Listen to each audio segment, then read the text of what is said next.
Hi, how are you? I'm Dr. Johan Freud of Don'tGetMarriedUnless.com. This is probably the first time you've seen me on this presentation. Let me tell you a bit about myself. Yes, I am a medical doctor. I also have another doctorate in chiropractic, and I have considerable training in a lot of areas of medicine, including psychology, zoology, genetics, natural selection, alternative medicine, conventional medicine. I'm board certified and I've been practicing for over 30 years. I've been a consultant to many other physicians and a lecturer at medical conferences, which were international. I've also lectured at numerous civic organizations. So why did I write the book, Don't Get Married Unless? Well, I went through a bad divorce maybe about 18, 19 years ago, and I was determined to find out what went wrong in my relationship.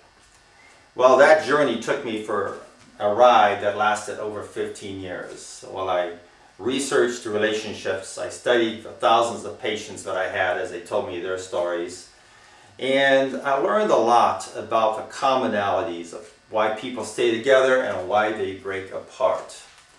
I started writing this book about 15 years ago, and I finished it this year. The basic components that I'm going to talk about are applicable to just about every type of relationship. You know, a marriage or a long-term investment in a relationship is a very serious consideration that you need to take. It's the biggest investment you're going to take, because if it fails, half of marriages fail, you can lose half your assets, just like in the current deep recession. The stock market dropped 50%. Before you buy a stock, what do? You look at the upside, how well the company is doing, how it's done in the past, how are people responding to that company, are the products needed, what are the benefits, what are the risks. You also look at the downside. Has the stock lost a lot of value? What's the management in your stock portfolio? And so forth.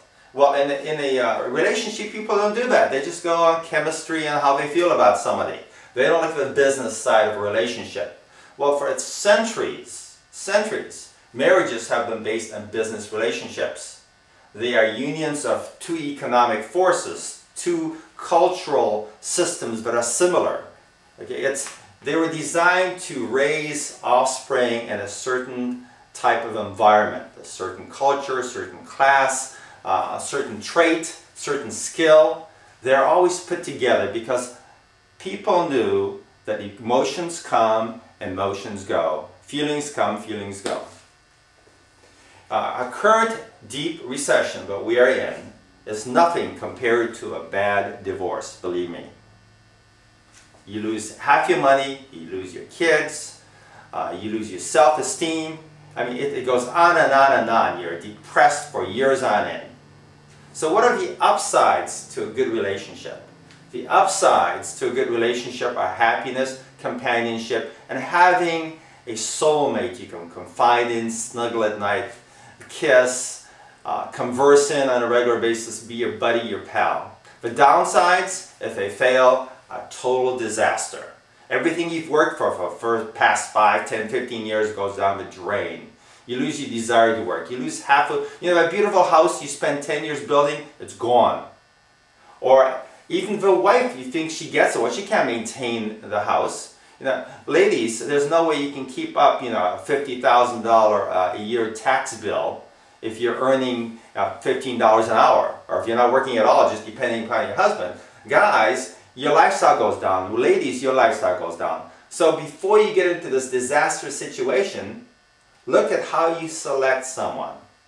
Because marriages can be very successful and very happy. Same as just cohabitation agreements can be very, very happy if you make the right decisions. You need to find out why relationships fail. There's a series of reasons why they fail. And you have to find out what makes relationships successful. It's in the satisfaction that you get in being with somebody. Now, how do you get the satisfaction? That satisfaction comes from the initial selection process. There are a series of things you need to do. You need to look at when you evaluate somebody. It's like looking at a stock. What's the management of a stock? How well is the company doing? You know, what's their market share? You know, how are other investors thinking about it? Is it being driven up or being driven down? You may say, well, this is kind of cold. Well, marriage or a long-term relationship, cohabitation is a business arrangement as well as an emotional arrangement. So you have to look at both components of it. What are the hidden agendas that your partner has for you that you don't know? They have certain things they want in life. They don't tell you about it because they think you may not approve this time, but they're going to work on you slowly until they get what they want. What causes dissatisfaction in a relationship? There's a lot of things that people have become unhappy with. Slowly it builds up to a point where they just walk out. It could be 5 years, 3 years, 7 years at the 7-year age, and sometimes 15, 20 years. I knew somebody got divorced at 68 after being married 50 years. She just couldn't take it anymore. Well, what are the traits of a good mate? How do you select a good mate that's best for you?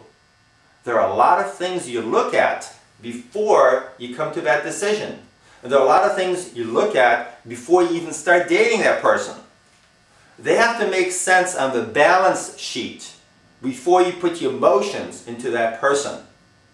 Because if you only have the chemical reaction, that's chemistry, which I talk about at great length in my book, don'tgetmarriedunless.com. The other side is that the chemistry lasts for a short period of time, then there's a void. Unless you have a solid financial, cultural, emotional footing that's going to last for a lifetime by common shared traits and things you do to play together, the chances of a relationship succeeding are very, very slim. There are different phases relationships go for. Do you make lists of what you actually want in a person? Do you check off these lists? Where do you compromise? What is uncompromisable? How do you protect your assets? In the long run, you've been divorced once before. How do you keep this from happening again? Why do you keep on meeting the same jerk over and over and over again and falling for them?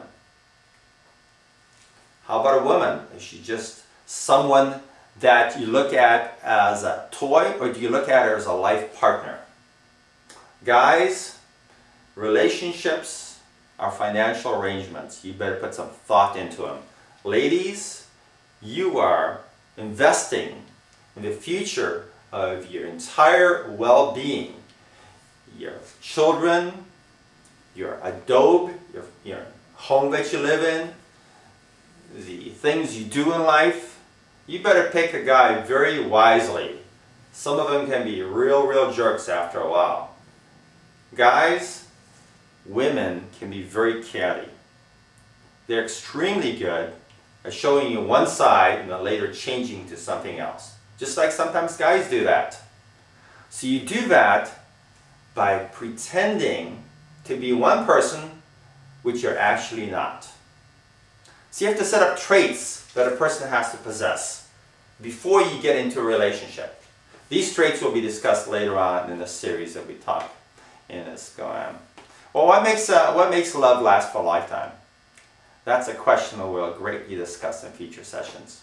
Well, time's running out.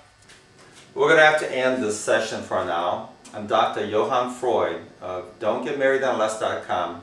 Hope to see you in other sessions as we discuss various topics in finding a mate, having lasting relationships, preventing mistakes that happen in relationships, and making yourself happy.